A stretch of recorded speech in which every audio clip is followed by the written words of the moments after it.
Hi, my name is Brooks Castle, and I'm a graphic and concept designer for video games. Game design is basically the mechanics, level design, and the overall feel of the game. I use a free open source software called the GIMP to do the graphic design of the games. Besides graphic design, I use a certain software called Stencil to create Flash games. So this is Stencil's level editor, and let me go ahead and open up a level. And basically, this is where you do all the text editing, sprite editing, just basic game design. You see I have some spikes here for when the character lands on them. And this is where all of the editing happens. My colleague and I are looking at using a game engine called Unity 3D. This game engine uses a programming language called C# to render 3D graphics. I'm currently working with a freshman named Tarsus Arcega, with me doing the graphics and him doing the actual game design. I competed in a competition named Newgrounds Stencil Jam, which was in 2012. My current favorite game that has given me inspiration is called Minecraft. It's a very popular game written in Java. Minecraft is inspirational to me because it was made by one man at first, and now it has sold over 6 million copies. I have a single platformer game out right now called Semblance. You can find it on newgrounds.com.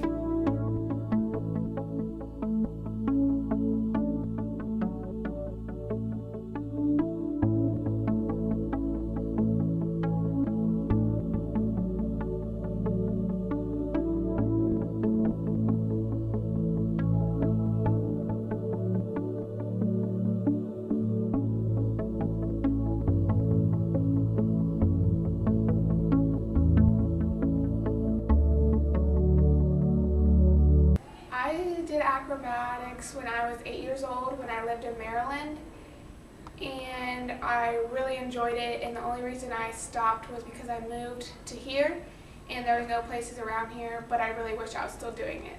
Over the acro season we got over 10 gold medals, 1 silver medal, and we also went to nationals, and we actually got gold in nationals. My favorite part was being the top because I was in a trio, so there was a top, middle, and a base, and I was obviously the smallest and youngest team member of our trio, so I loved being thrown around and doing flips and everything. I actually was in gymnastics at the same place the acro does things, so one side of the floor is gymnastics and then there's a wall, and the other side is acrobatics. And the acrobatics coach looked over the wall one time because my gymnastics coach asked her to look at me, and she looked at me and invited me to try acrobatics, and I really liked it. The acrobatics I did is nothing like the ones in the circus.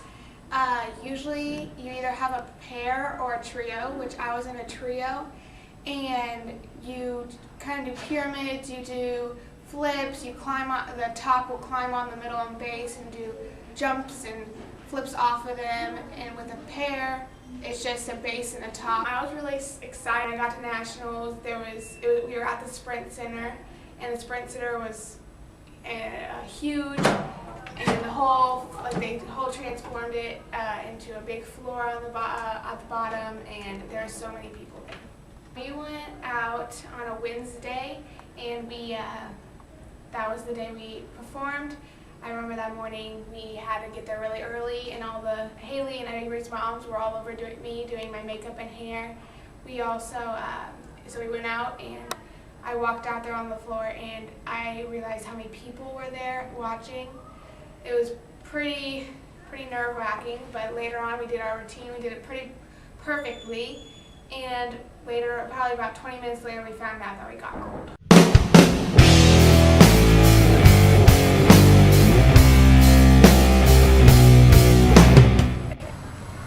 Hi everyone, we're here on stage with James Deweese, who happens to know stages very well because he is a member of the popular alternative rock band My Chemical Romance. But he's also very familiar with this particular stage because he was in fact a student here at LJH. So, welcome back. It's my first time back in, 20-something years? Yeah. Well, so I know that you graduated from Liberty High School and you went on to get a career Yeah, Music. Yeah, I went to college for 2 years and then started touring with a band my sophomore year of college. And I was a music major, but the kind of music I was majoring in was very different from the music I was touring with. And my advisor in the music department didn't really understand why I would want to abandon classical music and do rock and roll. So left college and then just started going on tour. Wow. So, was there like a special way that you and your band met? We met going to watch other bands play. Like, we'd meet, and I met the guys from the first band I played in Kansas City at a record store. We went to watch a band play, and just kind of, everybody liked the same styles of music, and they were, at that time, it was very underground, and it wasn't popular, so it was kind of like the kids who liked it would all become friends because we were the ones who would go watch the other bands play, and then all of us had our own different bands in Kansas City, and we would support one another we were the only ones who would go to each other's shows. So everybody became kind of like a family in that sense. Was there any teachers here that inspired you to? Yeah. Well, when I went here, her name was Miss Price, and she was a music teacher, and she was 9th grade band, and that was probably my favorite year. And now her name is Mrs. Savella, and she was great. It's not the 80s. You're all grown up now. Yeah. But if you could go back to junior high and tell yourself one thing. Could say that it's kind of one of those things where when things don't really go the way you want them to, like sometimes, you're on the road and you don't sell out a show. You can't sell out everything, and not everything's gonna go platinum, and you learn how to deal with the disappointment, and you learn that not everybody's gonna like what you do, but as long as you love what you do, and like especially with stuff that you create and things that you work really hard to achieve, it'll happen, as long as you stay focused and work really hard. Do you have any final advice for students who are here today that also want to pursue a career in music someday? Yeah, well, it's practice. Don't be afraid to play shows, because that's, when we first started, we spent almost 300 days out of the year on tour, playing shows for no money, riding around in a van, sleeping on people's floors that we meet at the show, which can get scary, but at the same time, trust your band members to make sure that you're going to make the right decisions. But, we did everything independently from, there weren't TV shows to make people famous, and there weren't, major label like Warner Brothers and Universal and stuff weren't knocking on the doors of bands from Kansas City. So we kind of went out and did it all on our own, and we're happy that we did it that way because it really made us appreciate what we had to sacrifice to get there. Well, thank you so much. No problem. Thanks for having me. It has been great to meet a real Liberty legend. So, thank you. Well, thanks so much.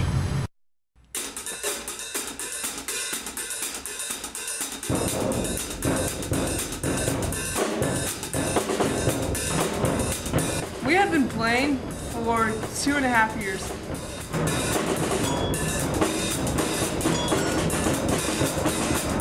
Last November we tried out for All District Metro Band, and Andrew Stockman got first chair, I got second chair, Jake Stouffer got third chair, and seventh chair! Rear got seventh chair. We've all received the highest rating as a percussion ensemble, and we've all received highest rating in snare drum solos and marimba solos.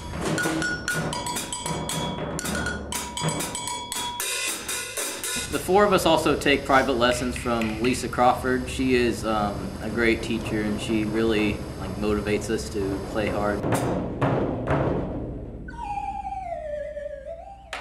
Percussion is not the easiest instrument to play at all. No. We definitely have some of the hardest rhythms and some of the hardest beats.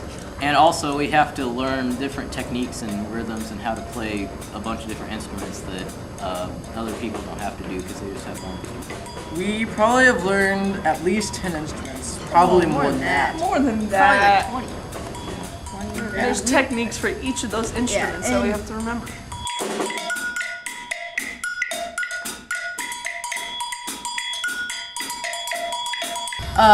As a group, we really don't get that nervous because, If you mess up, everybody laughs, and it's just Just that. it's funny. It is. Yeah. Percussion not only made us great players, but also made us really great friends.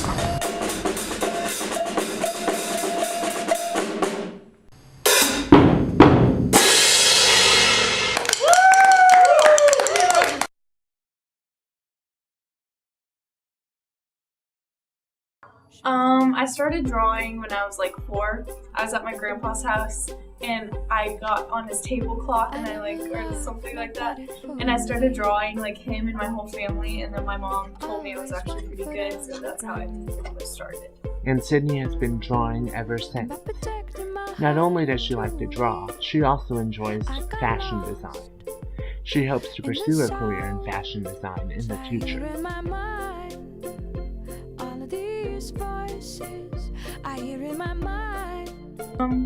I think I might be able to pursue a fashion designing career, but I don't know if I'm gonna be an artist or anything like that. Sydney is a really great artist and she's really good at fashion designing and stuff.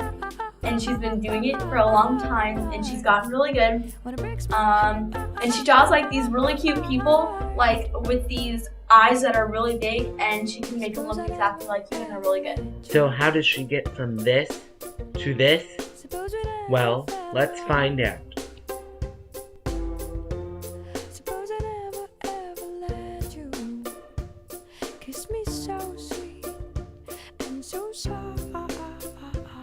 Well, I actually draw pretty fast. It doesn't take me that long. And I don't do it every day, but I do it a lot, I guess. So it takes me 15 minutes for a drawing.